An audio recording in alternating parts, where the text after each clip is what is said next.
pasado, del presente y del futuro del arbitraje femenino con 3 figuras, Rosa Bonet, Marisa Villa y Marta Huerta. Y cerraremos hoy la sesión con una entrevista muy personal a Alhambra Nievas, exárbitra de rugby internacional y considerada en el año 2016 la mejor árbitra del mundo. Mañana la jornada se va a centrar en las entrenadoras, con una sesión formativa de inicio a cargo de Iciar García Peña, entrenadora emocional del Club de Baloncesto Araski. Después una charla coloquio muy interesante con la presencia de las 2 únicas entrenadoras en la Liga Femenina, Made Urieta, entrenadora de Kutxabank Araski, y Azu Muguruza de IDK Euskotran Guipúzcoa, y con la exjugadora internacional, jugadora también de la WNBA y actualmente en el cuerpo técnico del Montaquit Fuenlabrada, la jugadora Ana Montañana. Y cerraremos con una entrevista también muy personal a la que es actual seleccionadora sub-17 de fútbol, con Montse Tomé, y ayudante de Jorge Vilda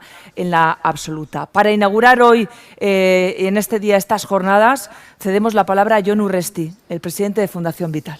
Eso, Arratsaldeon. Bueno, pues muy ilusionados con estas jornadas, que es la segunda, ¿no?, que montamos de este tipo. Lo que pasa que ahora, pues bajo las nuevas tecnologías, porque no queda más remedio, ¿no? Esas reuniones que hacemos, estas jornadas que hacíamos abiertas a la población, con público asistente y con participación directa del público, bueno, pues ha pasado ahora pues a unas jornadas pues con las nuevas tecnologías de por medio, con los ordenadores y las pantallas de por medio, pero bueno, muy ilusionados. Como sabéis, la Fundación Vital tiene un programa sobre mujer y deporte, el Vaina Idut, un programa de 2018 al 2022. No es fácil encontrar dentro de la Fundación Vital programas que duren tanto tiempo, que tengan una prolongación de 5 años, pero ya en 2018, bajo análisis y estudios que hicimos, vimos que había un gap importante en todo lo que era el deporte femenino, sobre todo en lo que era el deporte base, que sí que se podía desarrollar en lo que es en los colegios, en los institutos, en las icastolas, pero que se rompía bruscamente cuando se llegaba ya a estudios más universitarios o ya incluso pues más adelante, ¿no? Y bueno, pues uno de los objetivos del patronato y de la Fundación Vital fue el decir, bueno, vamos a trabajar, vamos a ser un poco la mecha que encienda, que se vuelva a activar todo este deporte que llevan las chicas haciendo en toda su edad de estudios de forma habitual, y que puedan seguir desarrollándose tanto en equipos como en entrenadoras, como en árbitras, y realmente que tengamos un deporte igualitario, ¿no?, donde prácticamente se da por hecho que los chicos, como hemos visto, ¿no?, culturalmente, que los chicos siguen haciendo deporte hasta que ya las rodillas o las lesiones pues les dejan, y las chicas tienen un corte muy importante a la hora de sus grandes estudios, luego llegan las maternidades y luego siguen a los 40 empezando otra vez a hacer deporte. No tienen por qué dejar eso, pero tienen que tener herramientas para poder seguir disfrutando de esa actividad deportiva. Y es ahí donde crujía un poco el sistema, ¿no?, donde no había equipos, donde no había entrenadoras, donde no había fisios, donde no había árbitras, y donde se rompía absolutamente esa prolongación del deporte femenino. Ahí nos volcamos, ahí tenemos un plan muy ambicioso, dentro de 2 palabras que parece una contra la otra, que es formación e información.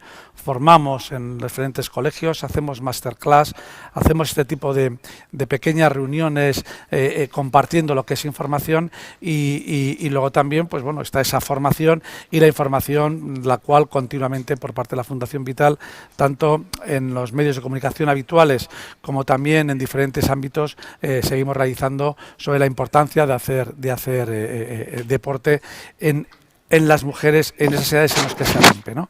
También hacemos un montón de actividades deportivas en Vitaleguna, en fines de semana, pero bueno, esto es una cosa muy importante, un evento muy importante que queremos ir haciendo a lo largo de estos años hasta el 2022, y esperemos que más allá, aunque ya realmente se empiezan a ver los frutos, y bueno, hay que incidir de forma tan importante, pero bueno, queremos seguir trabajando este tema porque creemos que queda muchísimo por hacer. Gracias, Jon.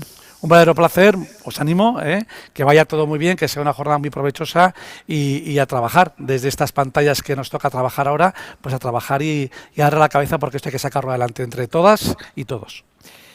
Jon Urresti, presidente de Fundación Vital. Con él arrancamos. Os recordamos que podemos interactuar y que lo podéis hacer a través del hashtag SiQuieroArbitras, en el caso de hoy, y que podéis mandarnos vuestras cuestiones para trasladarlas a los protagonistas a través de las redes sociales, Facebook, Twitter y YouTube de Fundación Vital. Arrancamos porque ya están esperando nuestros y nuestras protagonistas.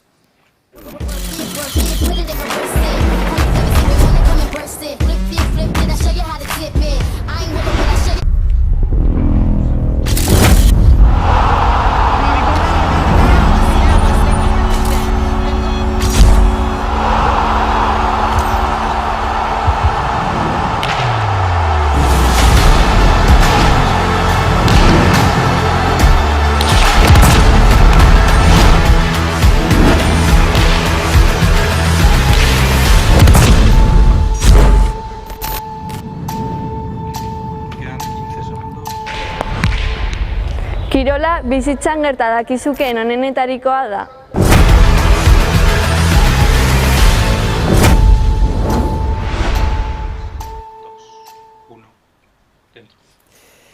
Paco Vázquez es un árbitro internacional, mundialista, olímpico en Río 2016. Él es un árbitro o ha sido de hockey hierba. Estuvo en los mundiales de 2014 y 2018. Ha sido también jugador desde los 13 hasta los 18 años. Es un consultor de 43 años, reside en Barcelona y es un enamorado del arbitraje. También trabaja como asesor de árbitros para acompañarlos en lo que son las nuevas generaciones. Con él introducimos esta sesión formativa que, bajo el título ¿Qué pitas?, la gestión emocional del arbitraje, nos va a introducir en aspectos muy importantes dentro del no siempre grato oficio a veces de dirigir y de arbitrar partidos, sea del deporte que sea. Paco, muy buenas. Hola, muy buenas tardes, Olga. ¿Cómo estás? Creo que eres un apasionado y un emocionado del arbitraje y por esa razón también llevas de la mano a gente que quiere, como tú, brillar y sobre todo aportar, ¿no?, su experiencia, su conocimiento dentro, en tu caso, del hockey hierba, ¿no? Sí, efectivamente. Amigos míos me llaman que soy un romántico incluso del arbitraje. Y sí, son muchos años y es la manera, o yo por lo menos la mejor manera que he encontrado de servir al juego y evidentemente a los jugadores. Por lo tanto, estoy súper contento de poder ayudar también ahora a las nuevas generaciones a que puedan sacar lo mejor de sí mismas y poder llegar a la élite o donde ellas quieran, que en el fondo es de lo que se trata. Bajo el título ¿Qué pitas?, la gestión emocional del arbitraje, nos vas a llevar por distintos matices, ¿no?, del arbitraje, el método que utilizáis los árbitros, así como conocer cómo funciona el cerebro en esa gestión interna y externa y, sobre todo, importante, yo creo que es un tema que nos va a atrapar, es cómo se gestiona el error, ¿no? Eso que tanto penaliza y que tan libremente acusamos a los árbitros cuando se equivocan, porque equivocarse es de humanos. Así que en tus manos esta sesión formativa, Paco, y muy atentos a todo lo que nos vas a indicar. Eskerrik asko, Olga. Bueno, pues sí, bajo ¿qué pitas? Porque al final ¿qué pitas? Es una cosa que seguro que a todos, a todas nos han dicho muchas veces. Empiezo o titulo esta conferencia. Vamos a tratar de la gestión emocional, pero sobre todo cuando tú hablas con un árbitro de élite que está en la élite y le preguntas, oye, ¿qué es lo más importante para ti en el arbitraje? Casi todos, casi todas contestan lo mismo, que somos gestores de emociones. Por lo tanto, gestionar las emociones es lo más importante para nosotros como árbitros. Aquí lo que vamos a hacer es contestar a dos preguntas. La primera pregunta es, ¿por qué es importante la gestión emocional en la árbitro?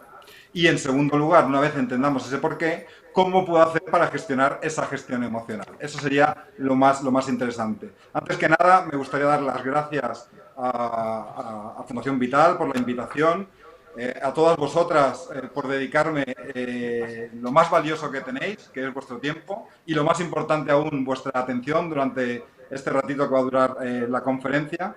Y ya sin más preámbulo, vamos a ver un pequeño vídeo con algunas situaciones en las que podremos contestar a la primera pregunta que os decía, en la de ¿por qué es importante la gestión emocional? Vamos a ver este vídeo cortito, por favor.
Bien, espero que como árbitras no habéis tenido que estar ni vivir situaciones tan al límite como pueden ser la que hemos visto en este vídeo. Sin embargo, seguro que sí te has enfrentado a situaciones como ¿pero qué pitas? O ¿cómo es posible que no hayas visto eso? O te vamos a reventar, sabemos incluso dónde vives. O es que eres malísima, esto no es lo tuyo, dedícate a otra cosa. ¿Qué pasa, que saliste anoche? Venga, espabila. O todos los findes nos pasa igual, nos venís aquí a robar el partido.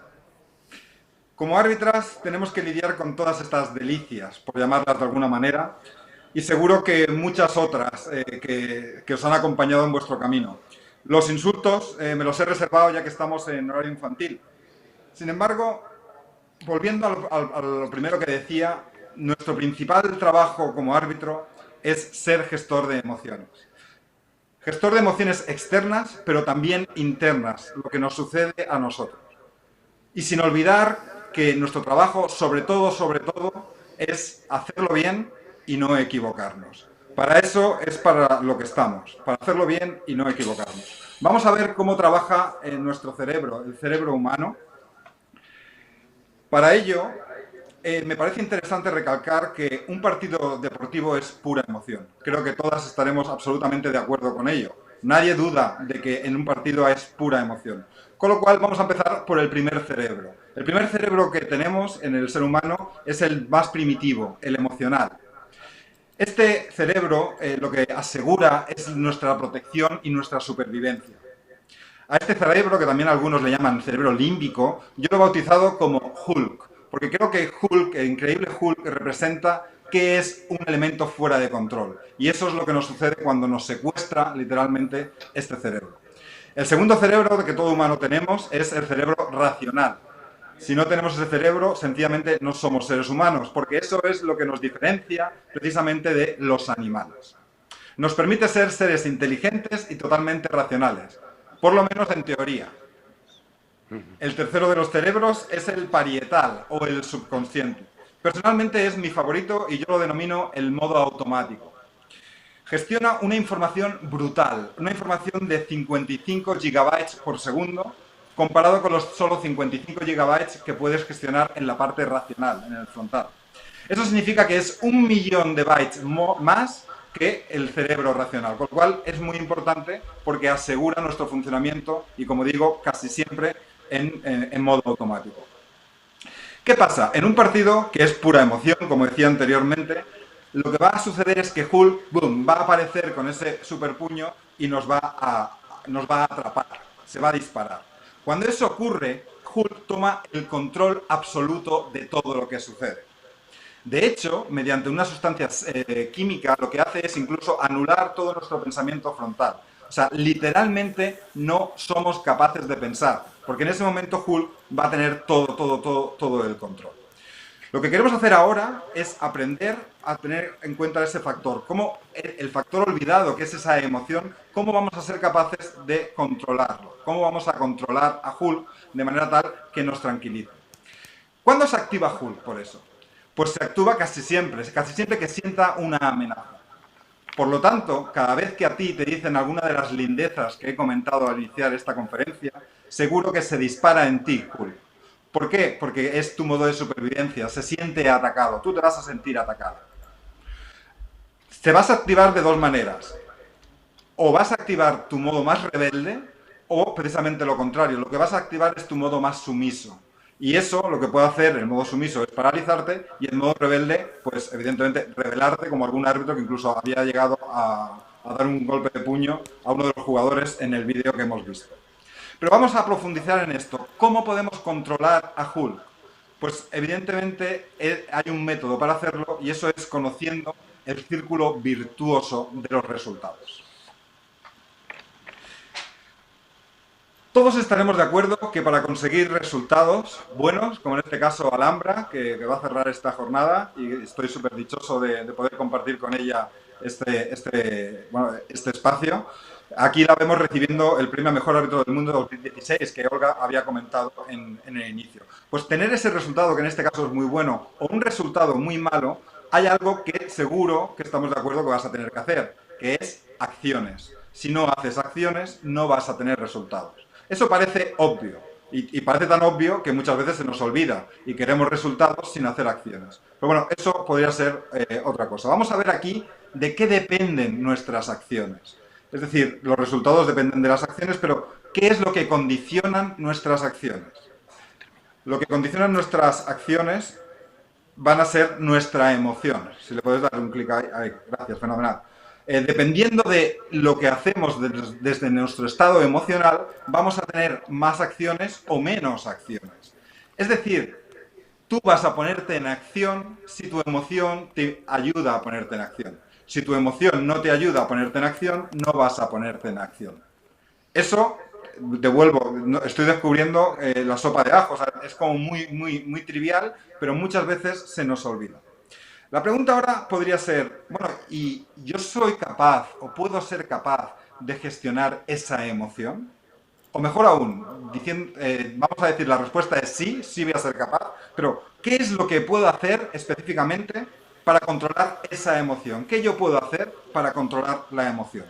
Pues la respuesta es simplemente controlar nuestros pensamientos.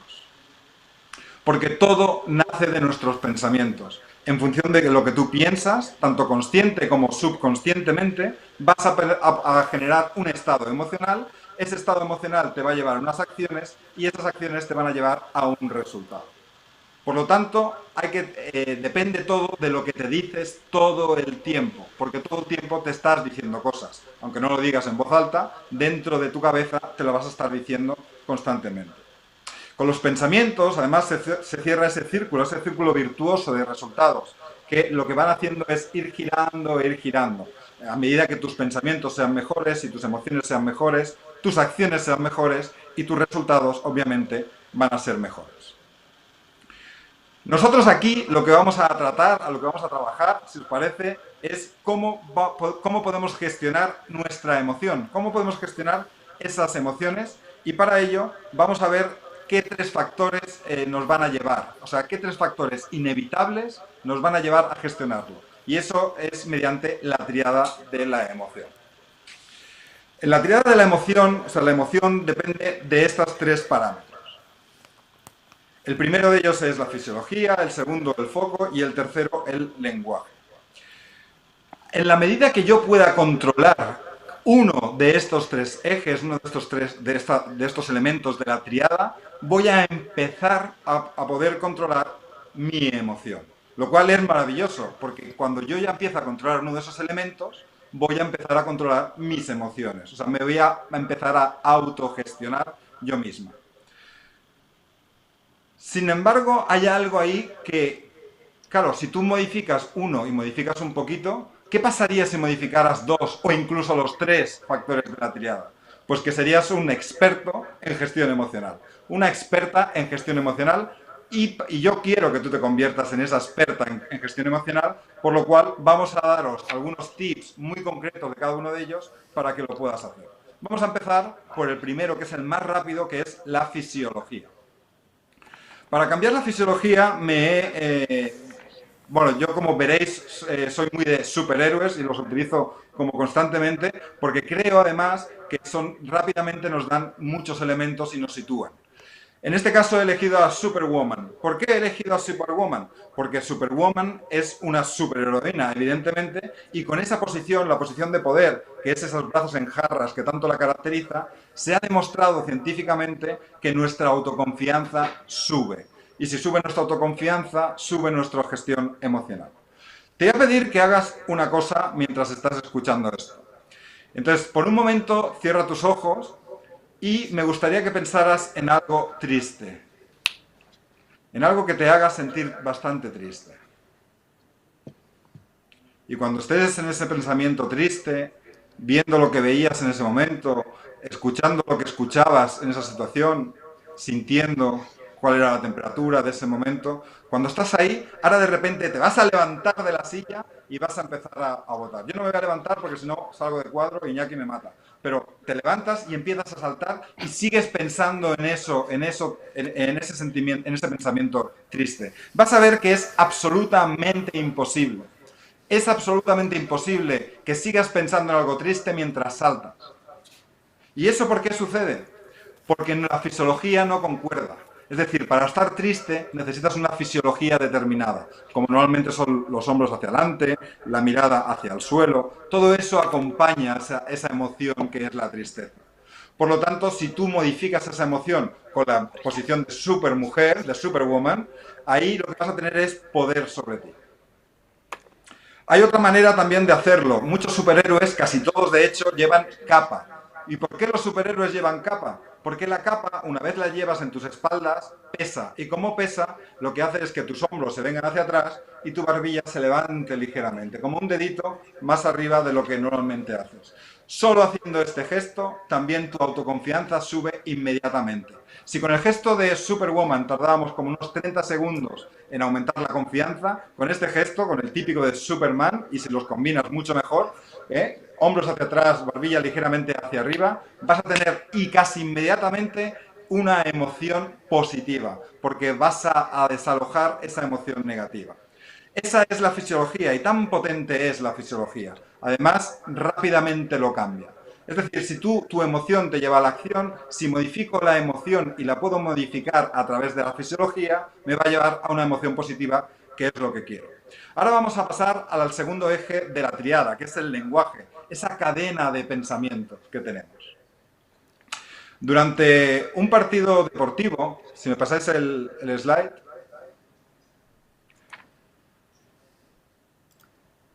Bien, lo voy comentando igualmente. Durante un partido deportivo, el 90% del tiempo estamos hablando con nosotros mismos. Eso es muchísimo, muchísimo, muchísimo tiempo. Entonces, si estamos un 90% hablando con nosotros mismos, lo que tú te dices a ti misma impacta en tu emoción. Y si impacta en tu emoción, evidentemente va a impactar en tus resultados, porque lo veíamos antes con el círculo vicioso.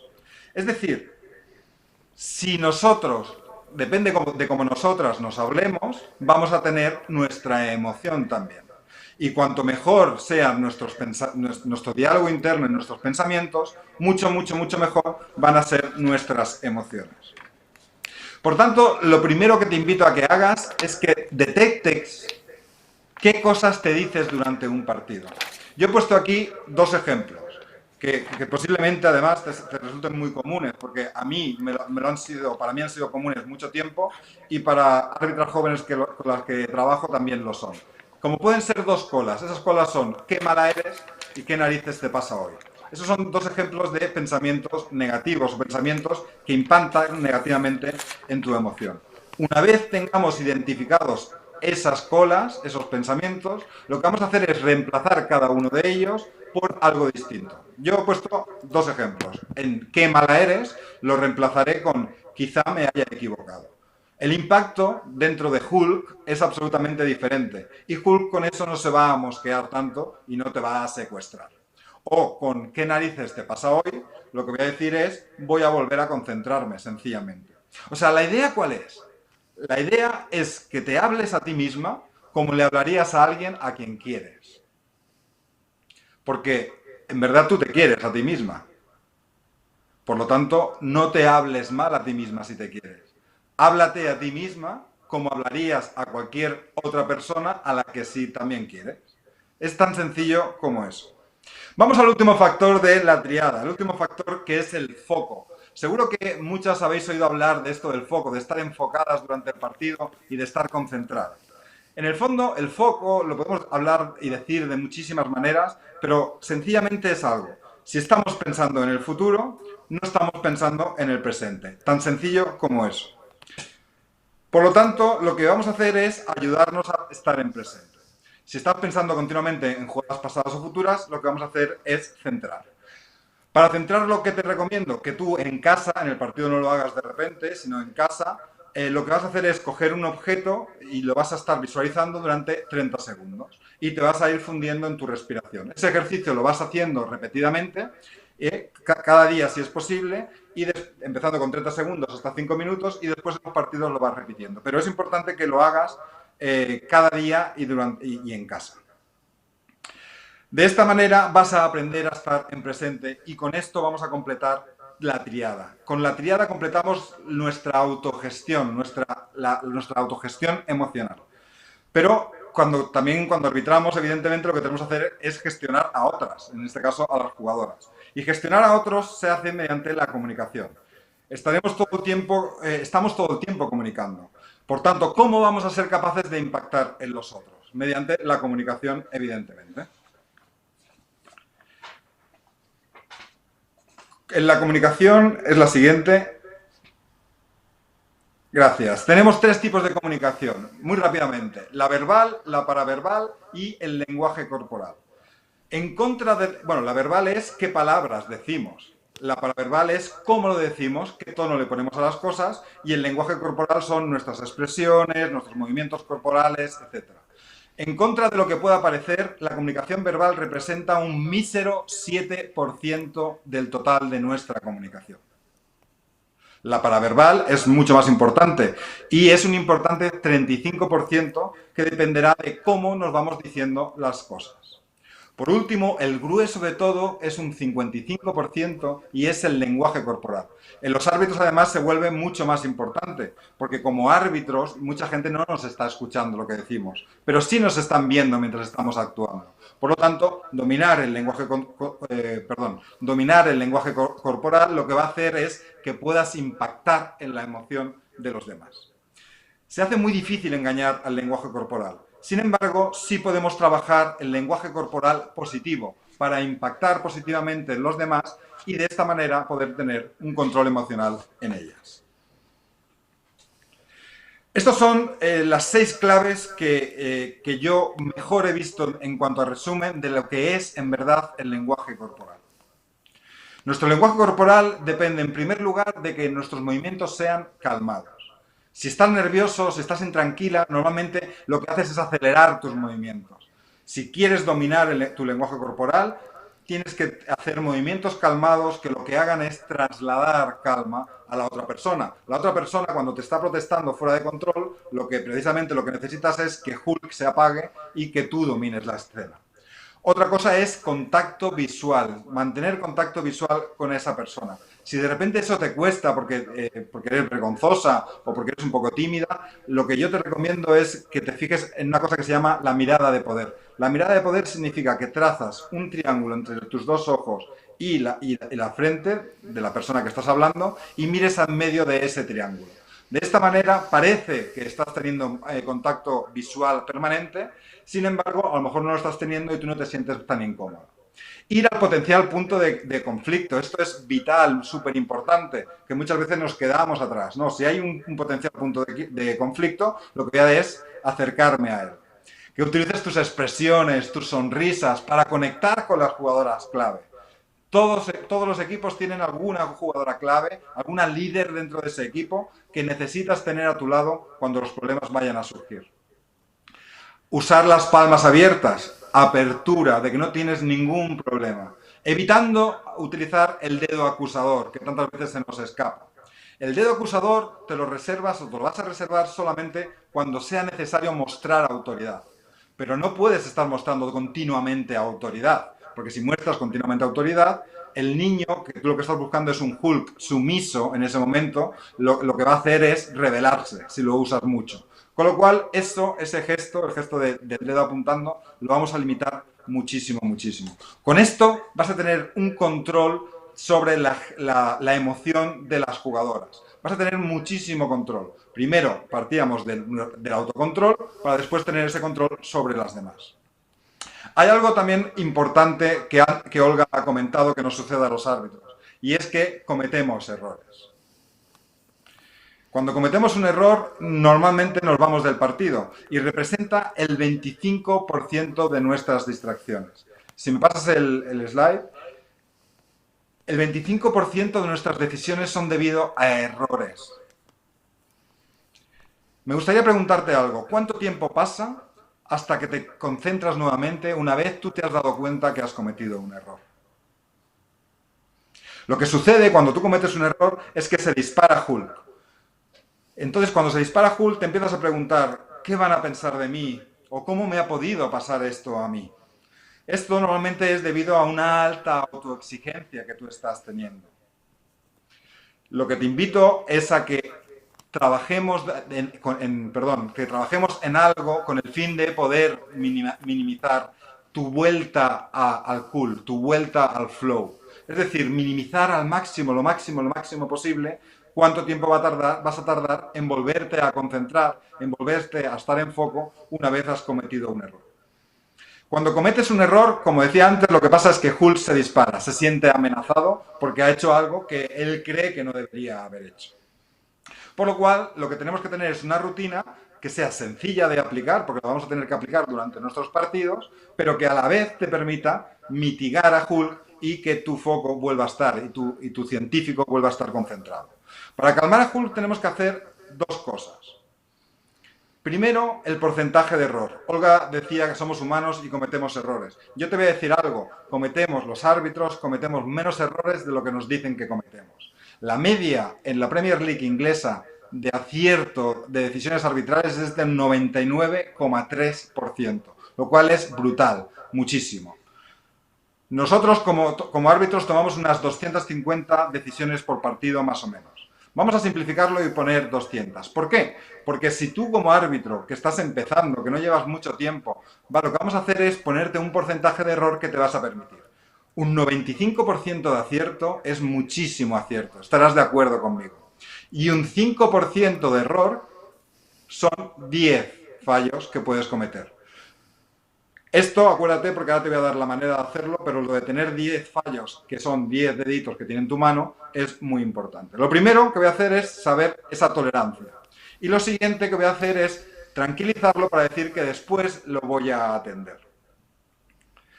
Una vez has calmado a Hulk, lo que tenemos que hacer es volver a foco. ¿Y cómo vamos a volver a foco? A través de un disparador que me permita estar otra vez totalmente concentrada. Os voy a explicar mi rutina, cómo funciona mi rutina. Yo me doy cuenta que he cometido un error.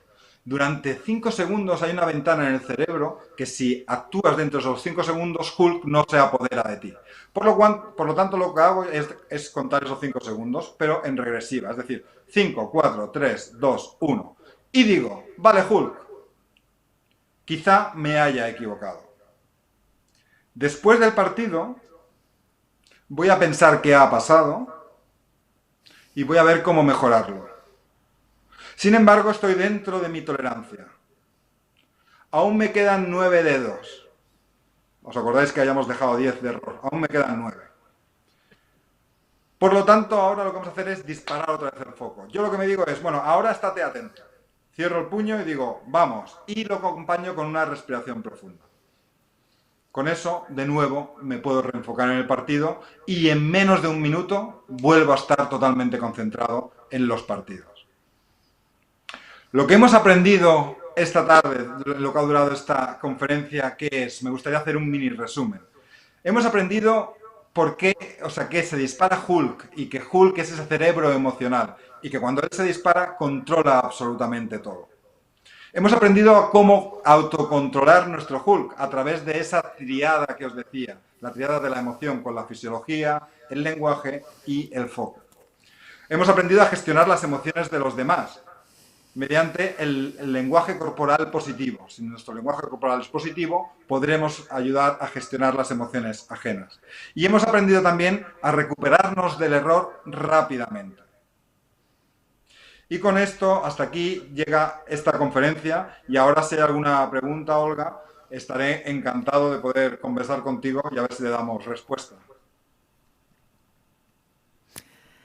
Gracias, Paco. No hemos perdido detalle, muy interesante. Son matices que probablemente a quienes no somos árbitros se nos escapan, pero quienes vivís de cerca estas situaciones realmente ahondáis. Y sí que hay preguntas interesadas. A título personal nos dicen, recuerdo que podéis trasladar vuestras preguntas a través del hashtag #SiQuieroArbitras en las redes sociales de Fundación Vital, Facebook, Twitter y YouTube. Nos hacen una pregunta personal, Paco, y nos dicen ¿en qué situación extrema te has visto? ¿Cuándo te has visto en una situación muy extrema, ¿no? Y yo añadiría, ¿y cómo has sabido controlar ese Hulk?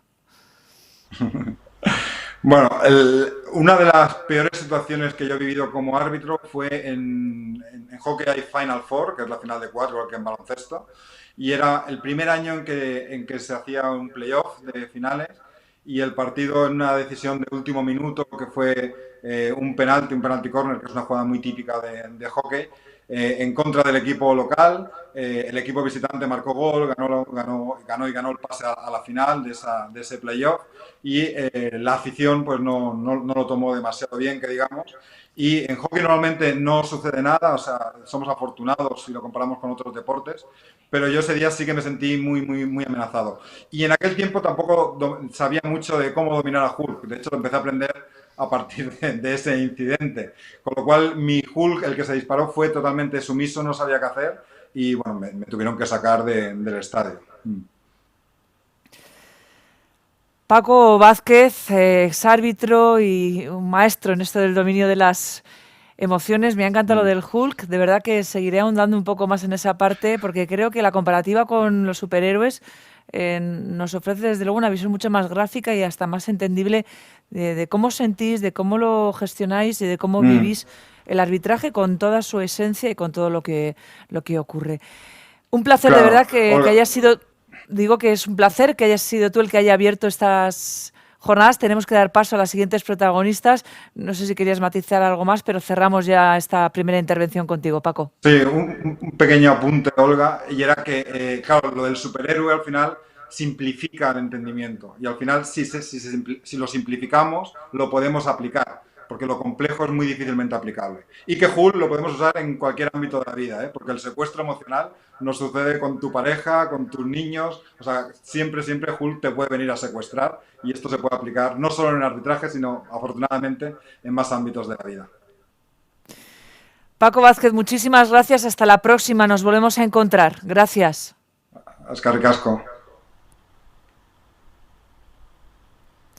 Bueno, pues continuamos en breve, en apenas un par de minutos.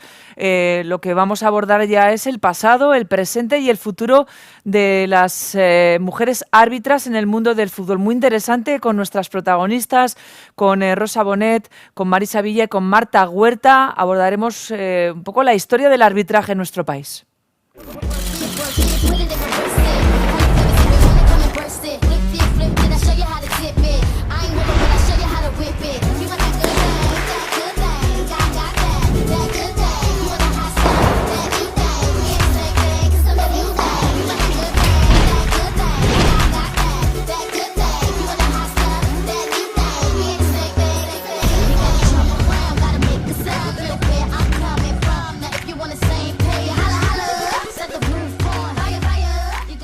El deporte es una de las mejores cosas que te puede pasar en la vida.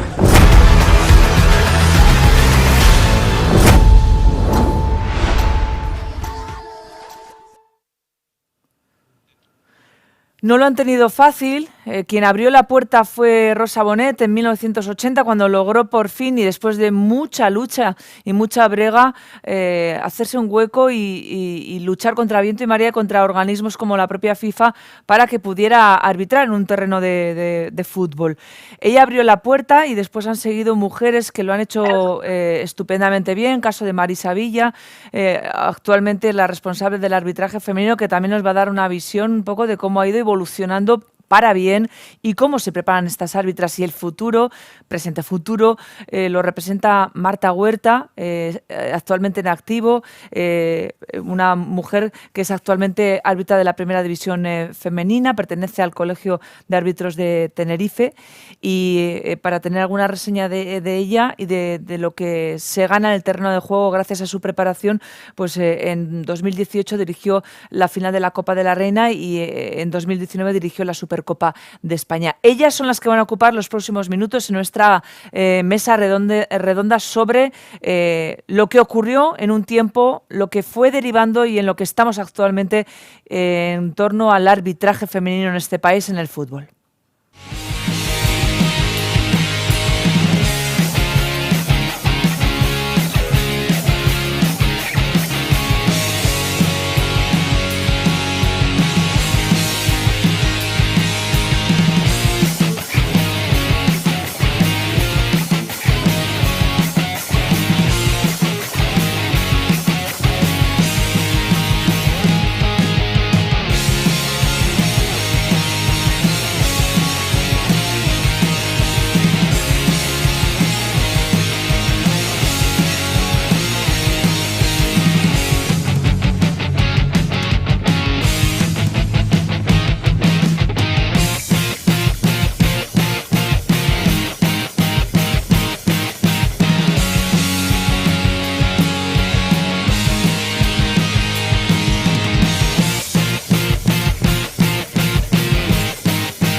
¿Qué pasó en 1980 para que Rosa Bonet fuera la primera árbitra en España? ¿Contra qué tuvo que luchar y qué armas utilizó para que finalmente se aceptara que una mujer podía arbitrar un partido de fútbol?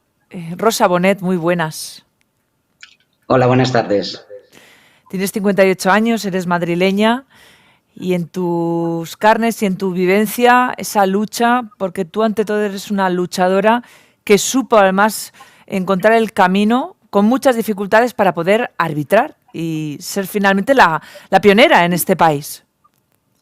Sí, bueno, yo en realidad cuando fui en abril del año 79 a inscribirme en el Colegio de Árbitros, ni siquiera tenía ni idea de que iba a ser la primera. Yo simplemente era algo que me apetecía hacer, que me llamaba mucho la atención. Yo siempre había seguido el fútbol desde los 12 años muy de cerca, porque es algo muy de familia. Pero la figura del árbitro me llamaba mucho la atención y fue algo que decidí que quería hacer, y no me planteé siquiera la posibilidad de que fuera algo extraño por ser mujer, pero así fue, fui la primera. Pero con todas las dificultades del mundo, en una época en una época en este país donde el machismo bueno, pues imperaba, y sobre todo el mundo masculino en el mundo del arbitraje, en el mundo del fútbol, muchos condicionantes para que una mujer pudiera abrirse paso y pudiera ejercer o hacer lo que quisiera en ese ámbito, ¿no? Sí, porque en ese momento la verdad es que no existía ninguna prohibición al respecto, porque nadie había pensado que una mujer decidiera ser árbitro. Pero cuando yo ingresé al Colegio de Árbitros, sacaron una normativa impidiendo que las mujeres ascendiéramos de la categoría juvenil. Aún así, durante 4 años solo me dieron infantiles y alevines, y a los 4 años ya conseguí arbitrar juveniles. Seguí luchando contra los estamentos fundamentalmente y conseguí por fin que derogaran aquella normativa, y mi último año de arbitraje fue ya en tercera regional. Es decir, en ese momento ya desaparecieron todas las trabas para que una mujer pudiera arbitrar, digamos, en las mismas condiciones que un hombre. Porque toda la excusa que me ponía el Comité Técnico de Árbitros de entonces era que era una normativa de FIFA, que era una reglamentación internacional. Entonces no teníamos internet ni acceso a determinadas cosas, pero nunca me enseñaban esa normativa.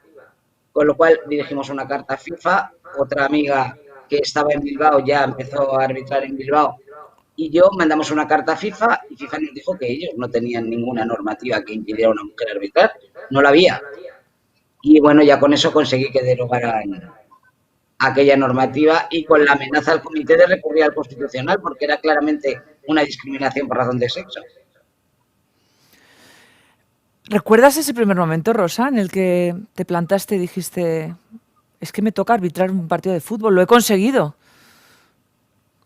No especialmente. Para mí el momento, digamos, definitivo fue en el que yo salto al terreno de juego en prácticas. Ni siquiera todavía era árbitro. Pero entonces ya vi que podía hacer lo que quería, que no existía una dificultad específica para que yo lo hiciera, como me estaban intentando hacer entender, porque ya intentaba convencerme de que lo dejara. Y yo veía que en el terreno de juego no había, porque no había ninguna diferencia con un hombre a la hora de empezar un partido, eran niños, evidentemente, pero yo también era una cría, tenía 16 años entonces, y noté que aquello, yo había conseguido lo que quería, que era arbitrar. Luego, por supuesto, quería arbitrar ya de una forma más seria, no en prácticas, evidentemente, ya vestida de árbitro. Pero el momento en que hice mi primer partido oficial tampoco lo recuerdo especialmente, lo recuerdo más la primera vez que cogí un silbato, salté al terreno de juego y empecé a dirigir un partido. 40 años después, Rosa, y situados en 2020, ¿cómo lo ves? El camino recorrido. Hombre, evidentemente se ha avanzado muchísimo, pero como se ha avanzado en todos los ámbitos. Pero de todas maneras siguen quedando reminiscencias extrañas para estar en el siglo XXI. O sea, sigue habiendo muchas trabas, en mi opinión. Si en España no tenemos todavía una mujer en primera división, es porque hemos tenido muchos años de impedir que se llegara hasta allá arriba, porque, a ver, no digo por porcentaje, simplemente es evidente que no va a haber la mitad mujeres y la mitad hombres, eso es lógico, pero para que hubiera uno o dos, porque estoy convencida de que actualmente hay mujeres súper capacitadas y preparadas para llegar ahí, y creo que ahora están empezando a cambiar un poco las cosas, pero hasta hace unos pocos años la verdad es que ha sido muy difícil y espero que por fin se estén levantando esas barreras y estamos empezando a ver mujeres más arriba. Bueno, es una buena forma de tirar la pelota al tejado de Marisa Villa, ex colegiada, 47 años, nacida en Ciudad Real, actualmente vive en A Coruña, responsable del arbitraje femenino. En 2013 se retiró como árbitra, ha estado en 3 Juegos Olímpicos y desde luego que ella conoce de primera mano el progreso del mundo del arbitraje, así como la preparación, algo en lo que sí que se hace hincapié porque las mujeres se preparan y mucho para tener también esas oportunidades. Marisa, buenas tardes.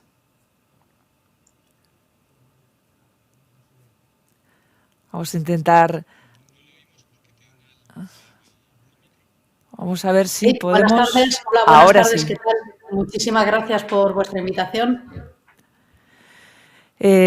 Bueno, Marisa, con muchas responsabilidades, porque además también eres asesora FIFA. Después de escuchar el relato de Rosa Bonet y con el paso del tiempo nos damos cuenta de que estamos en una situación óptima, ¿no?, para el mundo de la mujer en el arbitraje, siendo conscientes de que todavía hay un recorrido y un camino por hacer, ¿no? Bueno, sí, es como ha dicho Rosa, es verdad que su época, evidentemente, ni en el arbitraje ni en la sociedad es la misma que lo que estamos viviendo ahora. Como repito lo mismo que ha dicho ella, se ha avanzado en la vida y, por supuesto, el arbitraje es algo que nos ha arrastrado, pero bueno, luego con más tiempo o incluso en la mesa redonda o cuando llegue la ocasión yo os explico por qué no tenemos una árbitra en primera división, que no se debe en este momento ni al machismo ni a conjuras para que no haya ninguna mujer. Porque de hecho yo subí en el año 2004, o sea, estamos hablando de hace 16 años. En 2004 subí el fútbol profesional, en 2007 conseguí la categoría a subir a primera división, pero bueno, no pasé ese año las pruebas físicas y no pude debutar. Es decir, que estamos hablando que desde hace ya 13, 14, 15 años un poco la visión de la mujer en el arbitraje ha cambiado. A mí sí que me gustaría que nos dieras algún número, alguna cifra, porque son, desde luego, muy clarificadoras del avance del mundo de la mujer en el arbitraje, el cómo se han ido sumando más mujeres a este mundo. Y había un dato que me ofrecías, que se ha pasado de 430 a 900 árbitras, si no me equivoco, ¿no, Marisa?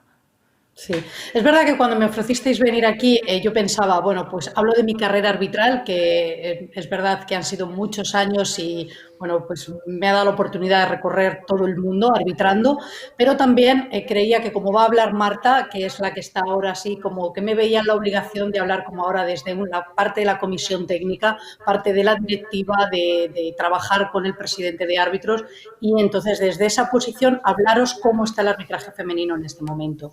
¿Y qué nos encontramos con el arbitraje femenino? Pues lo que has dicho. Los últimos 7 años, contamos desde el año 2012, teníamos una cifra de 433 árbitras, ahora tenemos cerca de 900. La categoría de primera división femenina, esa categoría ese fútbol femenino que a mí me preguntaron cuántos partidos de fútbol femenino habías hecho en España y no hice nunca ninguno porque no existía esa categoría, pues la hemos creado ahora. Para esta es la 4ª temporada que tenemos 22 árbitras en primera división femenina, ese vídeo. Hemos pasado de 4 árbitras FIFA a 5, de 4 asistentes a 7. Por poner un número a gente que a lo mejor no esté muy familiarizada con el arbitraje, las árbitras pueden arbitrar fútbol femenino y pueden arbitrar fútbol masculino. Entonces, hace 6 años solamente había 19 árbitras en categoría nacional del fútbol masculino y a día de hoy tenemos 45. Es decir, esas 45 árbitras están en una categoría de tercera división hacia arriba. Tercera división, segunda B, segunda o primera división. Es decir, el recorrido, especialmente en estos 5 o 6 últimos años, ha sido muy bueno. Me sirve de ayuda para dar paso a nuestra siguiente protagonista, porque ella es el presente futuro. Es Marta Huerta, árbitra de fútbol de la primera división femenina.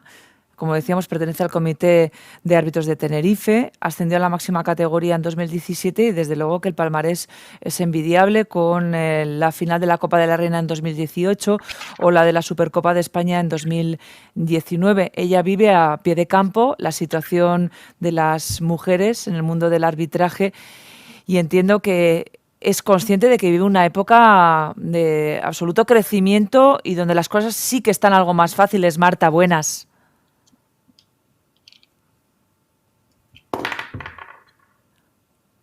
Vamos a ver si podemos escuchar a Marta.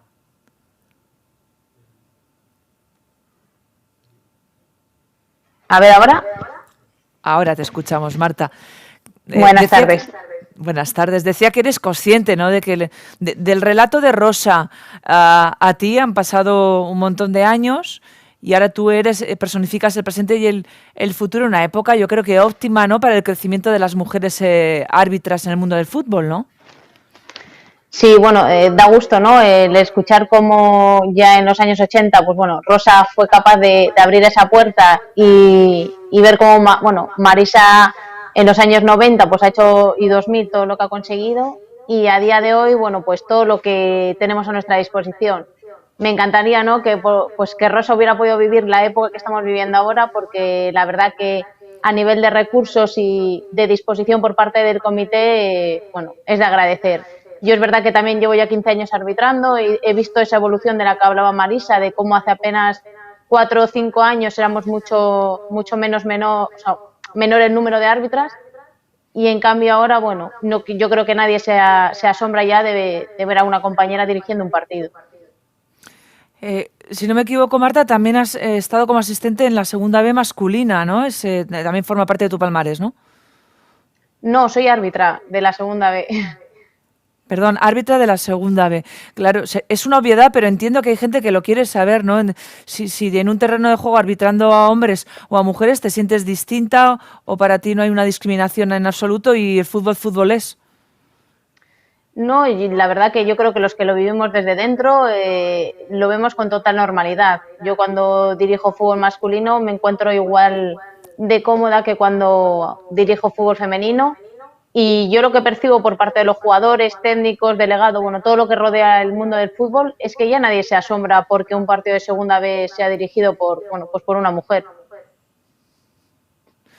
Bueno, realizadas las presentaciones, yo creo que es interesante entrar un poco a debate, compartir.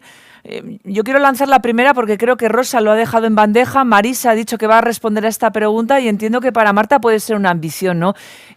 Por abrir un poco de debate, la pregunta que mucha gente entiendo que se puede hacer es ¿por qué todavía no hay una mujer que arbitre un partido en primera división masculina?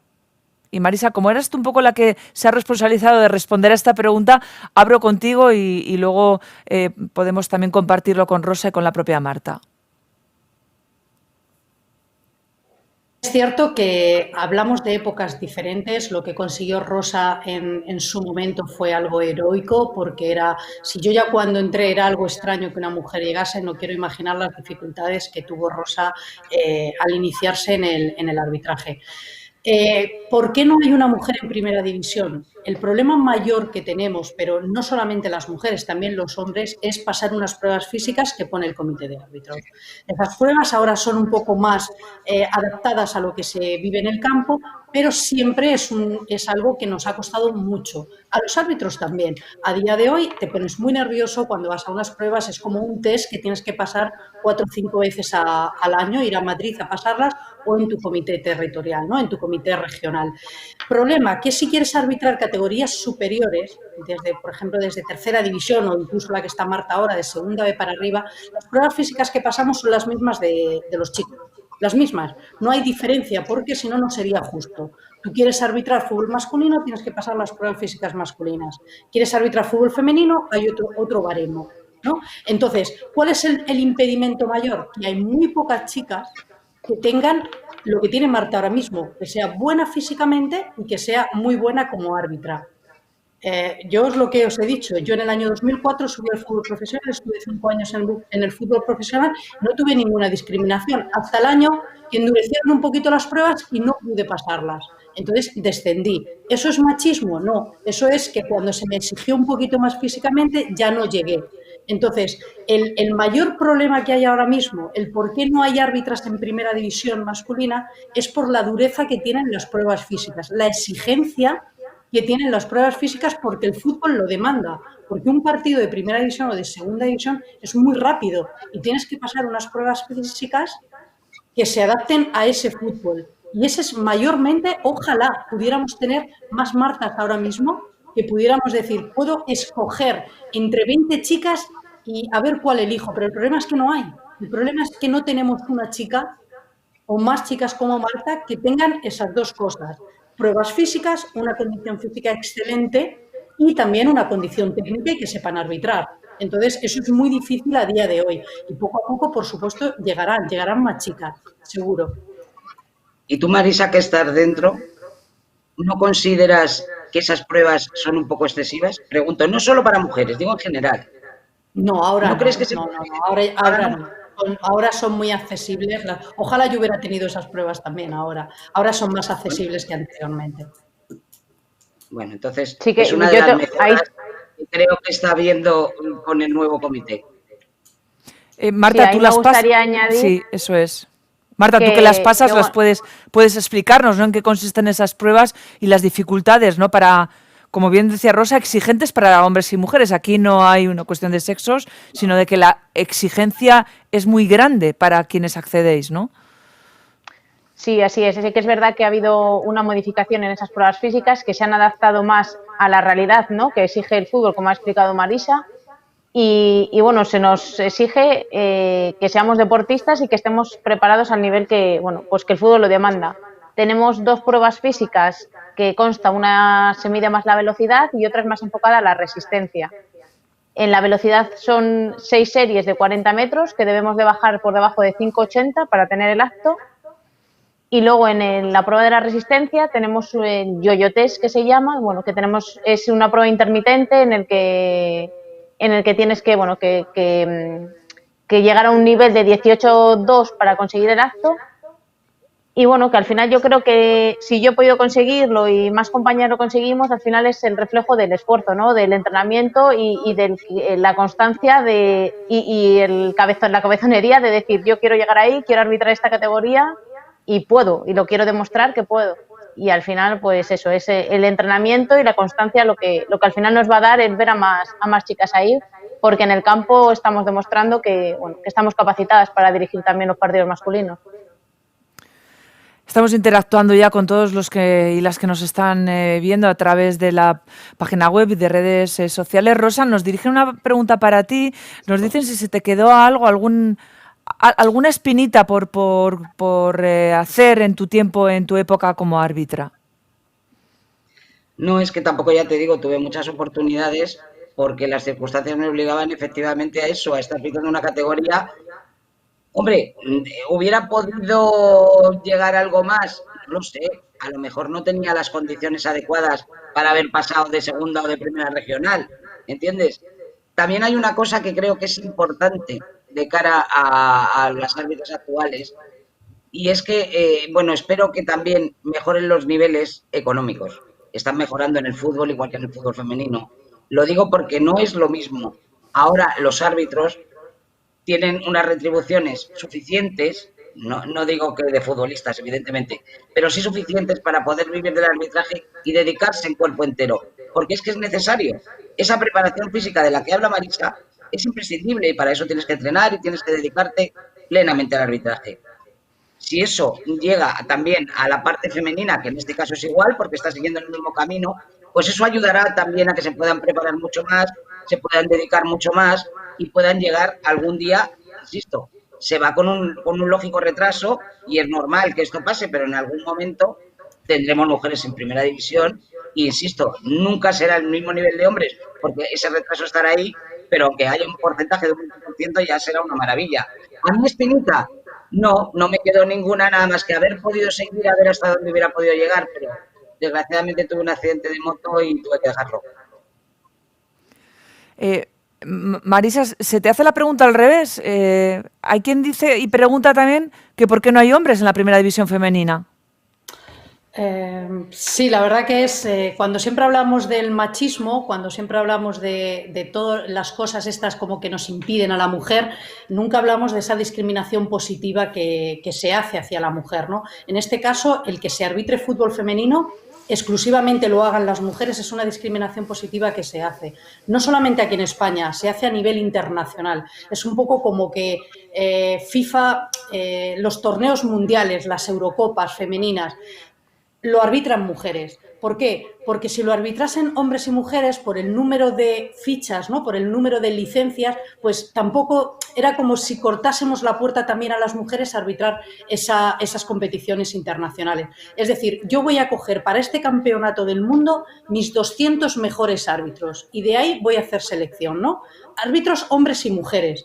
Como hay más hombres que mujeres, no tendrían capacidad, ¿no? Tendrían posibilidad las mujeres de llegar a esos campeonatos del mundo. Y lo mismo pasa aquí en la competición española. Si yo cogiese para arbitrar el fútbol femenino voy a hacer una selección de entre los 100 mejores árbitros, hombres y mujeres. Como hay muchos más árbitros que árbitras, apenas tendrían posibilidad las árbitras de arbitrar esa categoría. No sé si me estoy explicando. No es porque haya más ni discriminación ni no, es porque me cojo los datos de hace unos cuantos años, había en la federación 300.000 jugadores federados y había 32.000 jugadoras. Es decir, siempre en el fútbol el número de licencias es mucho mayor el de hombres que el de mujeres. En el arbitraje también es normal. De los 15.000 árbitros, pues tenemos cerca de 1.000. Pero no porque no quieran, es porque realmente son lo que hablabais en la presentación, son menos las mujeres las que practicamos el deporte y en especial el fútbol. Entonces, por eso un poco se cierra la puerta a los hombres para darle la posibilidad a las mujeres de arbitrar ese fútbol. Y en parte porque, lo que hablábamos antes, si no tienes posibilidad de llegar a esa pruebas físicas tan exigentes que tiene el fútbol masculino, el fútbol femenino te exige un poquito menos, porque la velocidad del fútbol femenino es menor. Entonces, hay un distinto baremo para unas pruebas físicas diferentes. Si dejásemos la puerta para los hombres en el fútbol femenino, al final no tendríamos cabida las mujeres en el fútbol. No tendríamos cabida. Pongo el ejemplo muy brevemente. El seleccionador Jorge Vilda, si tuviese que hacer un equipo mixto, ¿crees que jugarían las 12 chicas o habría más chicos que chicas? Esa es la pregunta. No tendríamos más cabida chicos, nunca. ¿no? Pues lo mismo en el arbitraje. Porque hay más número de chicos. No porque los chicos sean mejores que nosotras, sino porque hay más número. Entonces, por eso es un poco que Jorge Vilda, en su selección, solamente permite mujeres. Entonces, nosotros en nuestra selección de fútbol femenino para arbitrar fútbol femenino solamente permitimos mujeres. La pregunta que me gustaría iniciar con Marta es ¿por qué no hay más mujeres que se animan al mundo del arbitraje? En tu caso, Marta, en tu entorno tu entorno personal, ¿eres la única mujer árbitra? Sí, bueno, en mi familia no tengo antecedentes de árbitros ni han sido forofos del fútbol. Pero yo creo que, bueno, el tener referentes en España, como podemos tener ahora a Guadalupe como asistente en Primera División, el ver cada fin de semana en la televisión a compañeras dirigiendo partidos, yo creo que es lo que nos faltaba para hacer una llamada más masiva, ¿no?, a las chicas de que ellas también pueden estar ahí. Que si estamos nosotras en un terreno de juego, ellas también, si les gustaría, ¿no?, pues compartir estas experiencias, también son capaces de ello. Y yo creo que, bueno, con este proyecto que se creó ha sido una puerta que ha abierto, bueno, pues a todas las que tenían dudas de probar esta experiencia a ser partícipes de ello. Rosa, ha pasado el tiempo y, bueno, todavía cuesta, ¿no? ¿Por qué crees que cuesta? Bueno, de todas maneras, a ver, llamar al arbitraje no es fácil, ¿eh? Tú piensas que el mundo del arbitraje tiene poquitas compensaciones, aparentemente. Y claro, lo único que se oye de un árbitro en un terreno de juego son críticas, insultos, muy pocas alabanzas. A nivel económico también, tampoco es algo que llame la atención, ni muchísimo menos. Comparado con, o sea, un niño prefiere ser antes futbolista que árbitro, lógicamente, porque sueña con ser un Cristiano Ronaldo, ganar muchos millones, ser muy famoso y que todo el mundo le aplauda. Los árbitros no pueden buscar eso. Ahora, yo la manera en que llamaría a la afición y sobre todo a las mujeres es si les gusta el deporte, porque evidentemente, como dice Marisa, actualmente se busca especialmente que haya una muy buena condición física para llegar, y si les gusta el fútbol, el arbitraje es muy bonito, solo tienes que probarlo y creo que aquí hay dos personas que opinarán lo mismo, para que si realmente es algo que te llama puedes disfrutarlo muchísimo y te ves enganchado para siempre. Pero claro, tiene que ser que te llame de alguna manera, porque desde luego por la apariencia externa nadie te va a recomendar que seas árbitro. Es que eso es así. Tienes que probarlo. Una vez que lo pruebas, ya sí. Marisa, tú que estás desde dentro y además están haciendo programas para fomentar, para abrir la puerta, para animar a chicas al mundo del arbitraje, ¿por qué crees que cuesta? ¿Es una cuestión más cultural? Las propias mujeres con ciertas edades asumimos responsabilidades que no nos permiten, pues, desde continuar con el deporte a aficiones y dedicarnos más, por ejemplo, a los estudios, a la familia. Bueno, yo creo que gracias a la televisión, en este caso, bueno, pues especialmente a los dos canales que están televisando hasta 8 partidos a la semana, eso ha dado una visibilidad tremenda. Que chicas, como ha comentado Marta, que yo vea en televisión una árbitra, entonces yo ahora ya me veo reflejada ahí, ¿no? Yo digo, yo quiero ser como ella. Antes no teníamos esa posibilidad, no televisaban los partidos y ni siquiera sabíamos que existía el fútbol femenino. Ahora eso es bueno tanto para jugadoras como para árbitros, porque lo vemos, porque lo ponen en televisión. Nosotros, el problema que hablas, que se deja por los estudios, se deja por maternidad, lo que hacemos es un poco ayudar en todo eso. Sabemos que el fútbol femenino, el arbitraje femenino no es el fútbol profesional. No podemos comparar, sería un error comparar la primera división femenina con la primera división masculina porque no comparamos el fútbol de primera división femenina con el masculino. Entonces no se pueden equiparar, pero sí que entendemos facilitamos cuando están de exámenes, de trabajo. Es decir, yo conozco de las 22 chicas que están arbitrando el fútbol femenino, toda su vida y obra, lo que hacen en cada momento. Entonces, soy consciente de si tienen problemas para viajar, si tienen problemas para arbitrar, si están de examen, si están de guardia, si están trabajando. Y al final lo que hacemos es una conciliación laboral con el arbitraje y también con la maternidad. Sacó hace poquito un vídeo muy bonito la Federación con Judith Romano, una asistente asturiana que había sido madre, y teníamos un seminario en Madrid y nos daba apuro que ella cortara la lactancia por ese seminario de una semana, un seminario de formación de VAR, y le permitimos que viniera con su bebé a la concentración de árbitros y en cada descanso, cuando ella pudiera, le tenía que dar, bueno, pues la lactancia. Entonces, eso son cosas que se hacen por que ninguna mujer, por el hecho de ser mujer, bueno, pues tenga problemas a la hora de conciliar el arbitraje con su vida personal. Marta, hemos escuchado la ponencia que nos ha ofrecido Paco Vázquez. A mí me ha encantado lo de el Hulk y la emoción. Yo te preguntaré a título personal, ¿cómo gestionas tú las emociones, el error en un terreno de juego? Y si cuando te equivocas en un partido de Segunda B, pesa más ese fallo en ese partido de Segunda B que en Primera División Femenina. Sí, bueno, mira, felicitar a Paco porque la verdad que la estoy escuchando y me ha encantado la ponencia que ha hecho. Y bueno, la gestión de las emociones es complicado y del error pues más de lo mismo. Al final nunca queremos fallar, pero yo aparte soy maestra de profesión y creo que el error es el mejor aprendizaje que tenemos, porque cuando erramos es cuando aprendemos realmente cómo es el camino, ¿no?, para mejorar.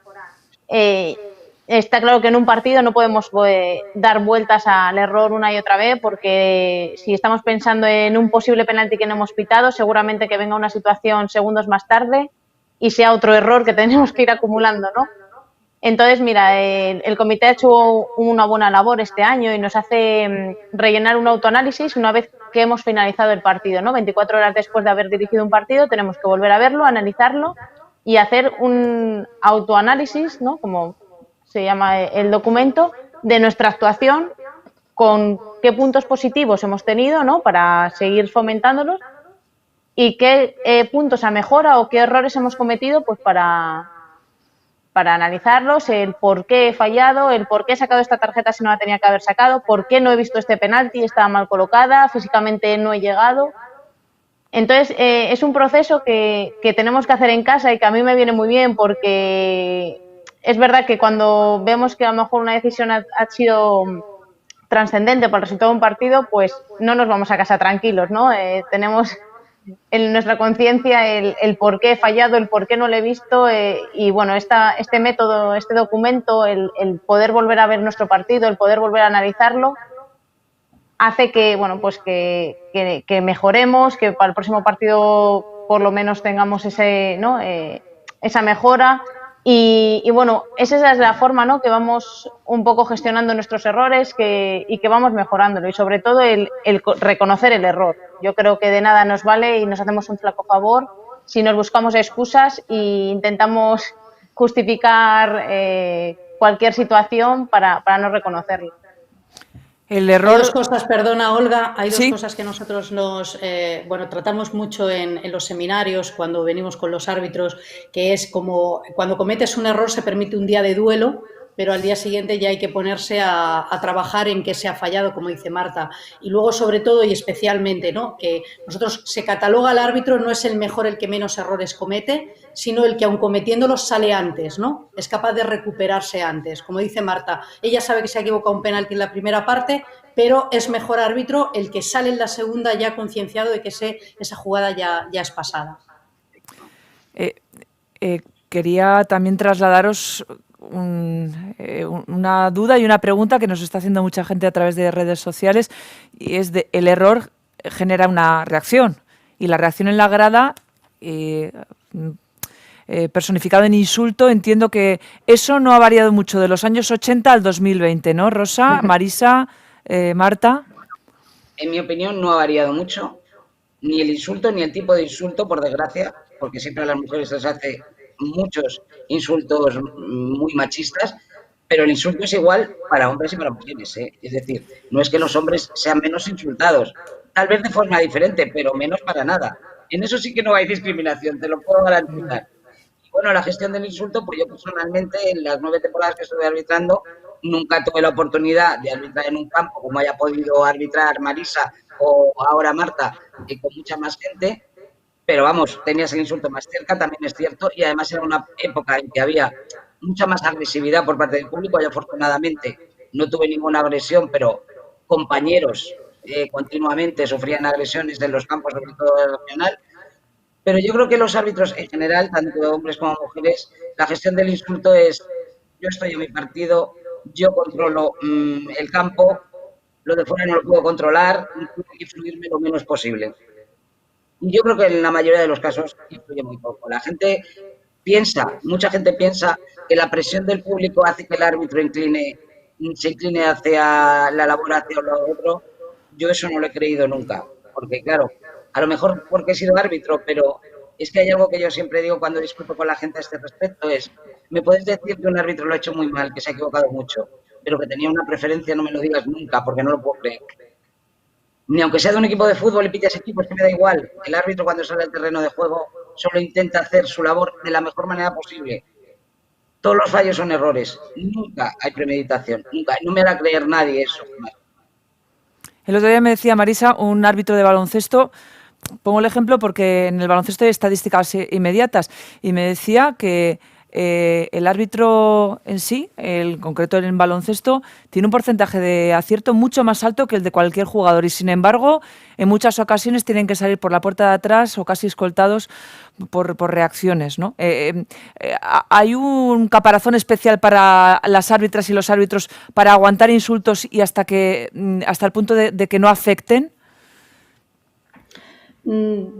Yo creo que, o sea, lo que yo veo y lo que yo he sentido es que normalmente un árbitro, yo fui árbitro asistente, tomas menos decisiones, pero un árbitro, Marta, en la media de un partido, tú tomas 150 decisiones, es una media, Entonces, bueno, pues al final puedes equivocarte en una, dos, ese partido te equivocas, has acertado en 149 y te has equivocado en una y es como la más llamativa, pero al final tú siempre tienes un motivo por el que seguir ahí. Y evidentemente los insultos cuando no te afectan.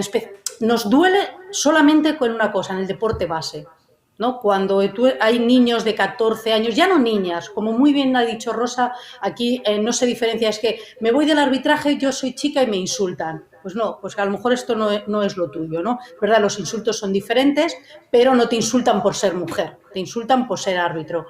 En el fútbol profesional ya no te afecta. La categoría de Marta le da igual, los años que llevas arbitrando le da igual, pero sí que tenemos un cierto pudor, ¿no? Por los niños de 12, 13, 14 años que están iniciándose y hay insultos desde la grada de padres, ¿no? Que el niño igual el árbitro tiene la misma edad que el niño. Entonces eso, ¿cómo se podría parar eso? Lo primero, con la educación en los colegios y lo segundo, que sea los propios espectadores que señalen a ese que insulta. Eso sería como una manera de ayudarnos y de parar ese insulto hacia el árbitro. Que sean los demás el que señalen al que está insultando, especialmente en el deporte base. El fútbol profesional o de tercera división para arriba, bueno, pues ya si te insultan o no, total, ya nos da igual. Eso lo has dicho muy bien. Tienes un caparazón, ¿verdad, Marta? Que ya poco te hace ahí. Marta, en tus 15 años has pasado situaciones difíciles y ¿cómo gestionas también esos insultos? ¿Te los llevas a casa o cuando sales del estadio dices hasta aquí? No, hay un momento ya en el partido que llegas a tal punto de concentración que te abstraes de todo lo que está sucediendo fuera. Yo creo que de asistente es un poquito más complicado porque aunque quieras mantener esa concentración, tienes a la gente detrás tuyo y bueno, pues al final esos chillidos hacen, ¿no? que los puedas escuchar.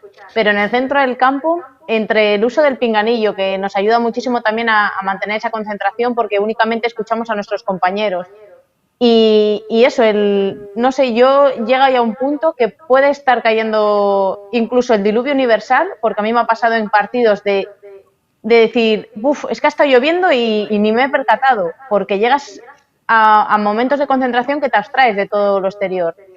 Entonces, respecto a los insultos, es lo mismo que han comentado ellas. Donde duele es ver en el fútbol base a los niños y sobre todo que son los padres de esos niños que en un futuro pues al final van a pasar por juveniles, van a llegar a tercera división, van a llegar a segunda B o al fútbol profesional y donde les tenemos que formar en valores es ahí, ¿no? En los inicios.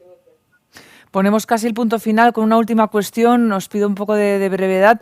Nos preguntan qué os parecen este tipo de iniciativas y estas campañas en favor del deporte femenino. En Vitoria, desde luego, a través de Fundación Vital están funcionando mucho y bien, y si hacen falta en realidad para que llegue, ¿no?, como altavoz a quien tenga que llegar, ¿no?, a chicas que tienen dudas, a chicas que no conocen realmente tanto el deporte en sí como el mundo del arbitraje. ¿Qué os parecen y si tenéis conocimiento en vuestros lugares de residencia que se realicen este tipo de campañas? Rosa, Marisa, Marta. Yo creo que este tipo de campañas siempre son necesarias. En general, para fomentar el deporte en general, en todos los ámbitos, ¿no? Pero sobre todo a las mujeres, porque como tú bien has dicho antes, a veces les cuesta más por otro sistema de vida, por lo que tú dices, de estudios, la posible maternidad, pero afortunadamente eso está cambiando porque en todos los ámbitos creo que hay programas para apoyar esas situaciones. Como bien ha dicho Marisa, creo que el actual comité técnico ha mejorado mucho en todos los sentidos y este es uno de ellos que demuestra que ayuda a que las mujeres se introduzcan en el mundo del arbitraje de la parte que la que estamos hablando, pero en general el deporte femenino tiene que incrementarse igual que el deporte en general y es bueno, siempre que se hagan iniciativas que sean un altavoz para llamar a la gente, me parece perfecto.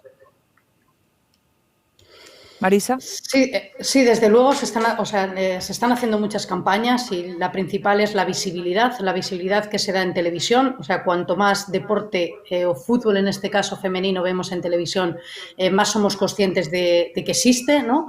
Después, en relación con el arbitraje, cuando nosotros hacemos campañas de captación de arbitraje, muchas veces los hacemos exclusivamente de femeninos, ¿no? Que se vea la figura de una chica arbitrando para que en un instituto, en un campo de fútbol, en un colegio, cuando una chica vea ahí el cartel, que diga, bueno, si ella está ahí, yo también, que sepa que ese cartel va dirigido especialmente para vosotros. Y luego, una de las cosas que yo he observado, ¿no? Hace un par de años hicimos un trabajo con el hospital, con un hospital de Barcelona para saber por qué las chicas abandonaban más tempranamente el arbitraje, el deporte, especialmente cuando tenían 17, 18 años, que era ahí un momento del paso a la universidad, pero también es las amistades, que se cambian amistades, pues empiezan ahí los primeros novietes, ¿no? Entonces si tu primer noviete le gusta el deporte, tú continúas, pero si no, tú abandonas. Entonces, a veces lo que se pide es esa fortaleza. Eso, sin embargo, a un chico no le pasa. Muchas veces intentamos luchar con la igualdad, pero la igualdad de oportunidades, pero es verdad que somos diferentes. Las chicas somos diferentes a los chicos, somos diferentes sensibilidades, diferentes maneras de pensar.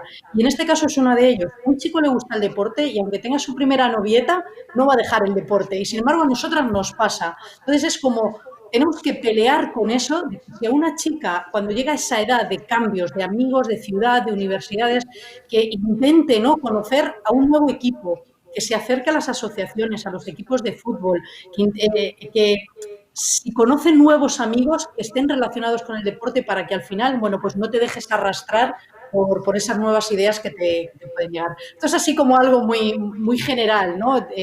Debería ser como dedicarle más tiempo a esto, pero no intentemos cambiarnos como somos. Las chicas somos diferentes, no somos iguales que los chicos, pero sí luchamos por esa igualdad de condiciones de la que empezó Rosa luchando y que ahora, bueno, pues que creo que poco a poco la sociedad ya nos va metiendo ahí.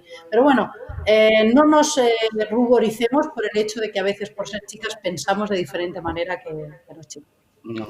Marta, te dejamos un minuto, porque me dicen que está ya por aquí ya Alhambra para ir ya con el siguiente turno, pero tuya es la palabra para poner el punto y seguido. Nada, agradeceros la labor que estáis haciendo. Los medios de comunicación, las asociaciones, todos sois fundamentales porque al final la gente consume redes sociales y vosotros lo único que publicáis es este amor por el deporte y porque sigan todas las mujeres practicándolo y, bueno, apoyándolo, ¿no?, para que así sea. Así que solamente daros las gracias. Rosa Bonet, Marisa Villa, Marta Huerta, un placer de verdad compartir con vosotras este rato, esta charla y haber conocido muchos más detalles de lo que implica el arbitraje en el pasado, en el presente y en el futuro. Seguramente que aprenderemos hemos intentado ayudar a que vuestra profesión y sobre todo vuestra pasión se respete como es debido. Hasta la próxima y muchísimas gracias. Gracias. Muchas gracias. Una pausa y vamos con Alhambra Nievas, que va a ser nuestra última protagonista dentro de estas primeras jornadas sobre árbitras y entrenadoras. Ella nos va a dar el punto de vista como árbitra de rugby. Fue considerada en 2016 como la mejor árbitra del mundo. En un minuto hablamos ya con ella.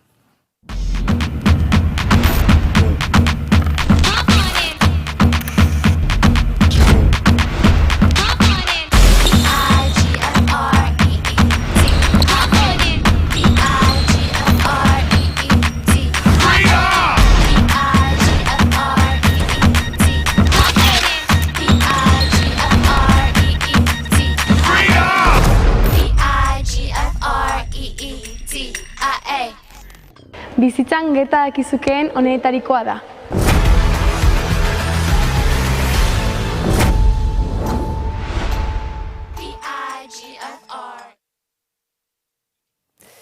Tiene 36 años, es granadina, es ingeniera de telecomunicaciones, se ha vivido el rugby desde todas las facetas, desde jugadora hasta árbitra, y conseguir ser la mejor del mundo está al alcance de muy pocas personas, pero ella lo logró en 2016 y ojo que en 2015 también estuvo nominada. Arbitró la final de rugby femenino en los Juegos Olímpicos de Río en 2016, un año desde luego redondo para ella. Es Alhambra Nievas y con ella vamos a cerrar hoy estas jornadas con todo tipo de detalles de lo que el rugby significa en el mundo del arbitraje, porque es, yo creo, un deporte del que se debería tomar mucho ejemplo. Alhambra, buenas tardes.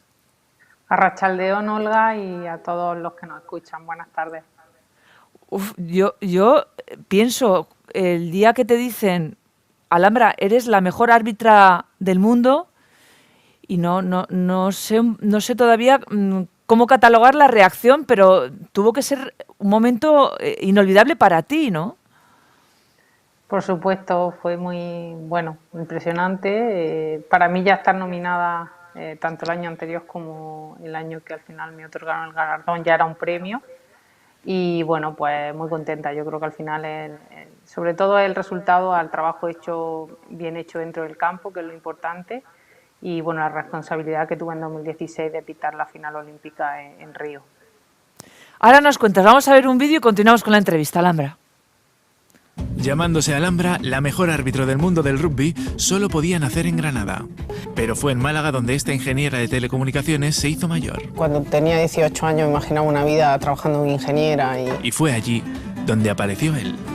Y el rugby lo ha cambiado todo. Un deporte del que se enamoró jugando. A mi madre decía que eso de verme ahí entre tanta montonera de gente no lo llevaba muy bien porque no sabía si iba a salir viva o no. Hasta que esta internacional por España en 2012 colgó las botas y en tan solo 4 años se ha convertido en un referente del arbitraje. Creo que la final olímpica no se puede comparar con nada.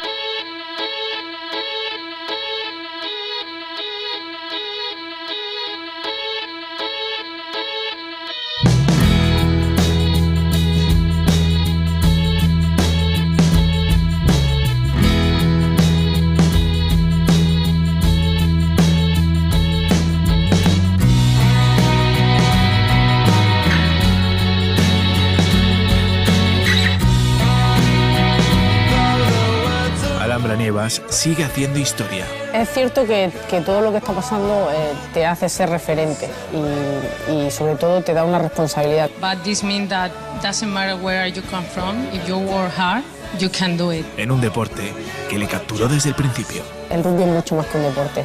Y por eso creo que esta sociedad necesita, yo siempre digo, necesitamos más rugby, porque tendremos una sociedad mejor. Qué bonito el vídeo, Alhambra, qué emocionante. Qué ricasco. Siempre tenemos el ejemplo y el referente del fútbol, hemos hablado con Rosa, con Marisa, con Marta, pero yo creo que el referente del rugby y sobre todo la empatía que existe entre el árbitro y la jugadora o el jugador merece una exposición aparte y sobre todo trasladarlo a la vida, ¿no? En todos sus aspectos, Alhambra, porque del rugby se pueden sacar muchas conclusiones extraíbles a la vida, ¿no? Totalmente. Yo muchas veces, digo que el rugby es mucho más que un deporte por precisamente todo lo que comentan, ¿no? Todos esos valores, que al final los valores los transmitimos a las personas, no en sí el deporte, sino la masa social que consume ese deporte y que practica ese deporte es la encargada de transmitir esos valores. Y en el caso del rugby, pues nos preocupamos mucho, pues, como tú comentas, de que exista ese respeto a la figura del árbitro, que exista esa empatía y esa relación positiva entre jugadores y los árbitros, los entrenadores y los árbitros. Tenemos, por ejemplo, el espacio del tercer tiempo, que después del partido pues nos tomamos un refrigerio, nos hidratamos, comemos algo y sobre todo tenemos un espacio para dialogar de una forma positiva, para aclarar si ha quedado algo, que algún entrenador o un jugador tiene dudas del criterio que hemos aplicado, de la decisión que hemos tomado, y también a los árbitros nos sirve muchísimo para intercambiar esas opiniones con ellos, ver su punto de vista y a la hora de nosotros analizar nuestros partidos y tener ciertos feedback de ellos y sacar nuestros puntos también para mejorar para el siguiente partido, ¿no? Es parte de nuestro crecimiento como deportistas que también se nos olvida muchas veces que los árbitros somos deportistas. Entonces sí, creo que firmemente coincido contigo en que el rugby es un modelo positivo dentro del mundo del deporte, pero también extraíble a la vida, a tu día a día, a la empresa, a las instituciones, a la forma de trabajar que podemos tener en nuestro día a día, tanto a nivel personal como a nivel laboral. ¿Por qué no se toma más ejemplo del rugby? Porque claro, se ve cada cosa y cada situación. En el mundo del fútbol es cierto que el fútbol es lo más mediático y demás, ¿no? Pero yo creo que muchos árbitros y árbitras de fútbol os envidian, ¿no? Porque rara es la vez que recibís insultos o agresiones en contadas ocasiones, Alhambra. Sí, afortunadamente no somos un mundo idílico, también tenemos margen de mejora, por supuesto, pero sí que la norma es, como digo, una situación de respeto, de empatía y un ambiente positivo y una aproximación positiva a la figura del árbitro. Lo raro es, posiblemente lo que la norma en el fútbol. Estaba escuchando antes a Marisa, a Marta y a Rosa y me daba un poco de pena cuando hablaban de que al alto nivel ya se habían acostumbrado, que se creaban un caparazón y que para ellas la norma era recibir insultos. Y yo pienso que eso no debería ser nunca la norma. De hecho, cuando nos dicen a los árbitros de rugby que somos privilegiados, yo digo que no deberíamos ser unos privilegiados, sino que la situación en el rugby debería ser la norma en todos los deportes. ¿Por qué? Porque yo interpreto, cuando tú practicas un deporte, cuando tú vas a un estadio de fútbol, me da igual al nivel que sea, tú lo haces para enriquecer tu vida, porque quieres pasar un buen rato, ya sea jugando, ya sea arbitrando o ya sea como espectador. Entonces, todos tenemos cierta responsabilidad en que exista ese sentimiento positivo en el que todo el mundo gana. Yo no me imagino ir a un estadio para insultar, en definitiva, para tener un sentimiento negativo, de odio o de disgusto. No lo entiendo. Entonces, sí que, aunque ahora mismo somos unos privilegiados, ojalá que fuéramos la norma y ojalá que mis compañeras que antes han estado comentando lo que tienen muchas veces que soportar no ocurriese. Ni en el bajo nivel, por lo que han comentado de que los niños no tengan que presenciar esas situaciones ni esos comportamientos, pero tampoco en el alto nivel, porque al final también en los estadios hay niños. También hay niños viendo la televisión y imitando esos comportamientos o normalizando esos comportamientos y yo personalmente creo que nunca se debería normalizar el insulto, ni la violencia, ni los comportamientos negativos. Entonces, ojalá que nuestro modelo más enfocado en la empatía y en una aproximación positiva a la figura del árbitro, pues se explote más en otros deportes. Sí, además toda la gente involucrada en el mundo del rugby siempre trasladáis ese modelo positivo de valores, ¿no? Es muy, muy importante porque es un deporte plagado de valores. Sí, pero lo vemos pues no solo en la relación que nosotros tenemos con los jugadores, donde existe la figura del capitán, y la figura del capitán no va orientada a que sea él el que nos protesta, sino al revés, al que entre su comunicación y la nuestra se solucionan problemas durante el partido. Y es muy importante también que entendamos que en esa relación estamos tratándonos de igual a igual. Ni el árbitro está por encima del jugador, ni el jugador está por encima del árbitro.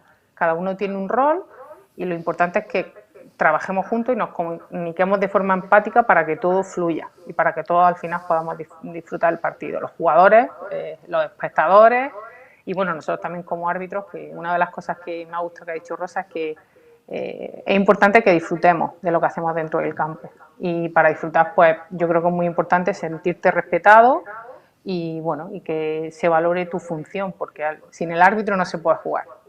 Y la realidad es que los árbitros somos personas, todavía no somos máquinas que toman decisiones con un algoritmo. Entonces, bueno, como personas nos vamos a equivocar y la gente tiene que aceptar ese error.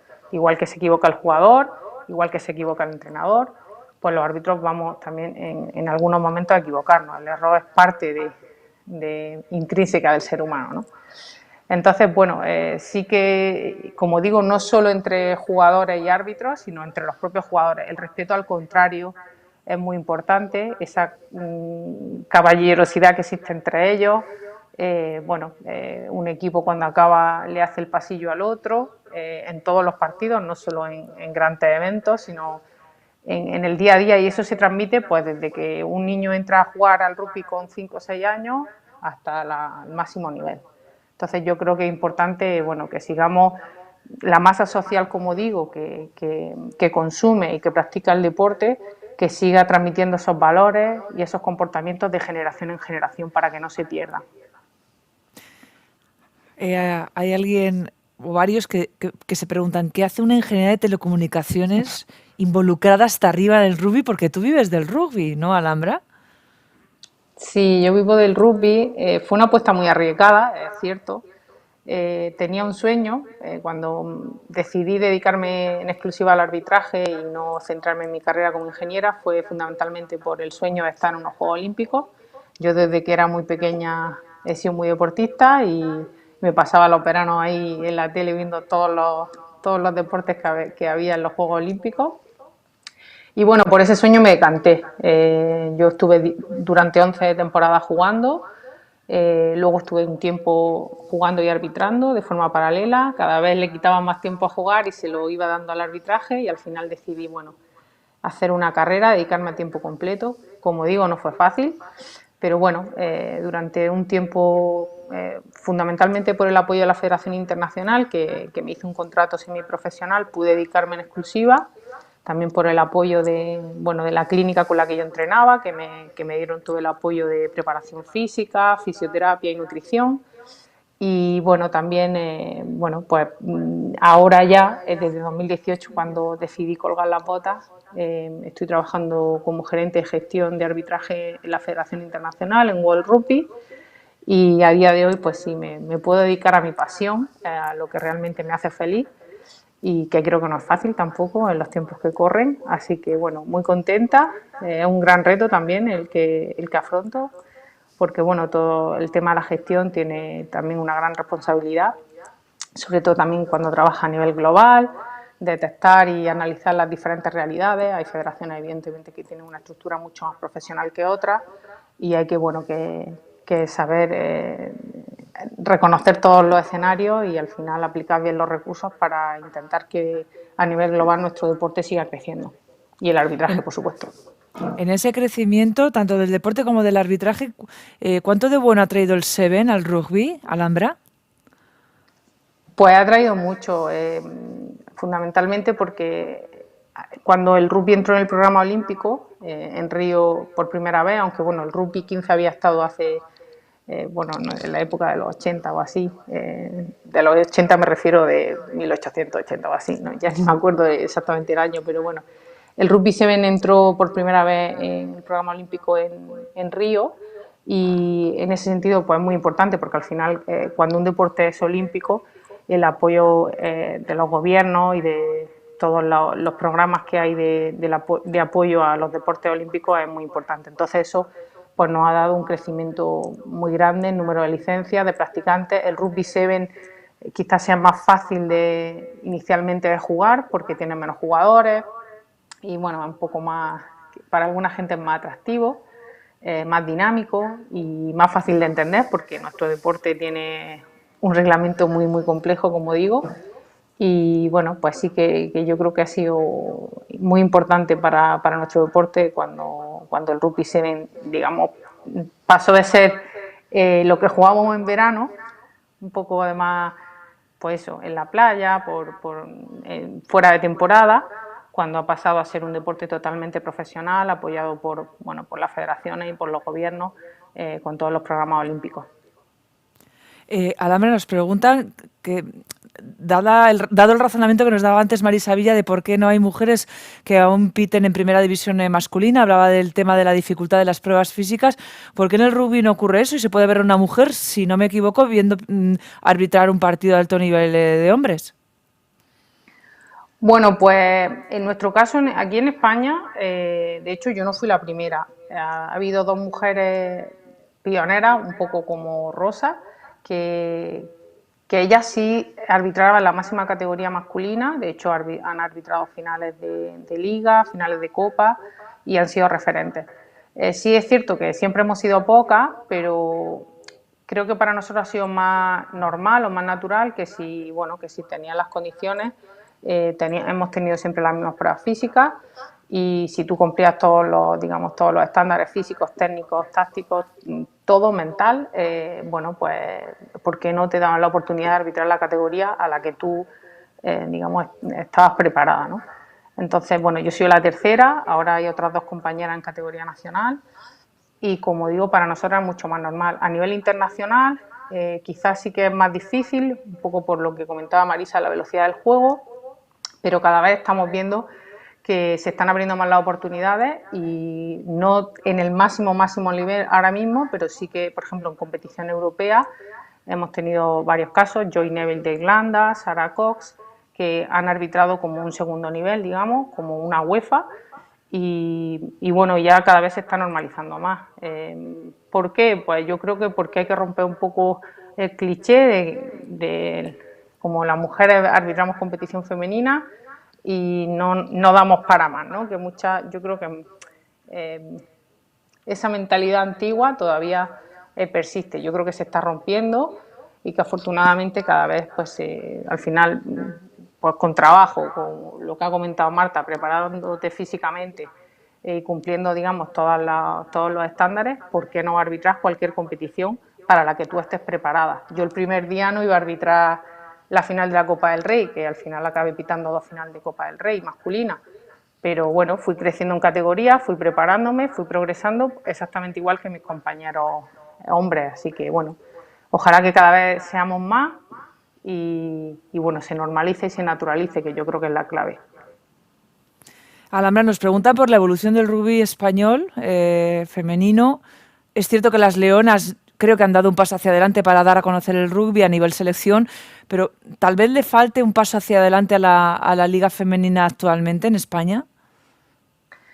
Bueno, nuestro rugby femenino siempre ha sido... a mí no me gusta tampoco comparar con el masculino porque son realidades diferentes, pero siempre han conseguido más éxito o han mantenido de forma más estable su participación en grandes competiciones internacionales. El número de licencias ha crecido en los últimos años muchísimo y bueno, y no me gusta decir que el rugby está de moda porque las modas pasan, pero creo que cada vez la gente se está enganchando más al rugby, ¿no? Y está descubriendo todas las cosas positivas que te aporta, no solo como deporte, sino también como hablamos de una parte más social, ¿no? Más humana. Y bueno, la liga se ha transformado mucho, te lo digo porque yo en su día cuando jugaba no existía una liga nacional y ahora existe una liga nacional a doble vuelta, con playoff y la liga ha crecido mucho. También en función del nivel de juego, que ha crecido muchísimo, yo lo reconozco, aunque alguien me vaya a dar un palo. A mí ahora mismo muchas veces me resulta más atractivo ver un partido femenino de División de Honor que un partido masculino. Entonces, creo que es reflejo de, bueno, de cómo las jugadoras han crecido, cómo se preparan, cómo los clubes han apostado, cómo las instituciones, cómo las empresas. Y creo que ahora mismo es una competición muy atractiva, que por supuesto tendrá su margen de mejora, pero creo que en los últimos años ha crecido mucho. Has pasado por todos los ámbitos, jugadora, árbitra, y ahora desde 2018 estás ya en la parte de la gestión desde la Federación Internacional. Preguntarte qué es lo que más te gusta es como preguntarte si quieres más a mamá o a papá, ¿no? Porque me vas a decir que en cualquiera de las facetas has disfrutado, entiendo muchísimo, ¿no? Bueno, sí es cierto que como jugar yo creo que no hay nada. De hecho, cuando me retiré del arbitraje, antes de quedarme embarazada, porque he sido recientemente mamá, bueno, estuve unos meses y en esos meses me dio tiempo a jugar pues estuve al final 4 o 5 meses jugando, porque bueno, lo echaba mucho de menos. Yo creo que como jugar no hay nada, ¿no? Lo que te da la sensación es la adrenalina, el también sentirte ahí jugando con tus compañeras, porque al final, aunque como árbitros seamos un equipo, porque lo somos y trabajamos como equipo fuera, luego dentro del campo la mayoría de las veces estamos solos. Pero bueno, esa adrenalina de compartir con tus compañeras, yo creo que es única. Pero es cierto que yo, dicho eso, he disfrutado muchísimo como árbitro, he podido vivir vivencias increíbles, viajar por el mundo, conocer muchas culturas. Entonces, sería difícil elegir porque, bueno, quizás mi desarrollo ha sido diferente, ¿no? Y a nivel arbitral me he desarrollado más, he tenido más oportunidades, pero sí, jugar es jugar. Y bueno, ahora la gestión pues es un gran reto, es diferente. Quizá echo de menos eso de estar dentro del campo, porque bueno, durante un tiempo también fui entrenadora, pero creo que eso de estar en la banda lo llevaba peor. Por eso creo que al final me decanté por ser árbitro, porque me gustaba estar dentro de ahí del fregado, del meollo. Para ir acabando, Alhambra, nos preguntan también cómo te definirías como árbitro, porque para ser elegida la mejor árbitro o árbitra, o sea, ahí no es una cuestión de sexos, de todos y todas las árbitras del mundo internacionales, tú fuiste elegida la mejor en 2016 y nos preguntan qué hay que tener, cómo hay que ser, qué personalidad hay que demostrar en el campo para ser elegida la mejor en una temporada. Bueno, pues es difícil. Yo creo que por una parte siempre he sido muy tranquila y una de las cosas que, escuchando lo que comentaba Paco sobre la gestión de los errores, sí es cierto que cuando yo cuando cometía un error, la mayoría de las veces era consciente, ¿no? Y aún así no me agarraba al error, en ese momento no me preocupaba, ¿no? Era consciente y era capaz de aparcarlo, de seguir concentrada. Y después, si en el análisis que hacemos al final para mejorar, ¿no? Para crecer, pues sí que intentaba no poner excusas, afrontar el error y ver técnicamente cómo tenía que mejorar para no volver a cometerlo. Entonces, bueno, yo creo que era fundamentalmente tranquila, que era capaz de trabajar bajo presión y de tomar decisiones bajo presión. De hecho, yo creo que me concentraba más en los partidos más difíciles, no sé si por una cuestión de eso, de cómo... no sé si de que a mayor reto, mayor concentración, no sé cómo explicarlo. Y bueno, fundamentalmente eso. Y yo creo que también hay que ser humilde, ¿no? Y hay que ser, cuando te equivocas, decir, oye, me he equivocado. Cuando un jugador te pregunta qué ha pasado ahí y si eres consciente que te has equivocado, reconocerlo. Y es la única forma de crecer, ¿no? Entonces yo creo que ese es el camino, ¿no? Para ir mejorando y para que un error grave, importante, no te ocurra 2 veces. En un deporte tan democrático como el rugby, donde cualquier físico sirve para multitud de puestos, ¿tú como mujer árbitra te has sentido en algún momento discriminada o has vivido alguna situación complicada para ti en lo personal, Alhambra? He tenido muy pocas.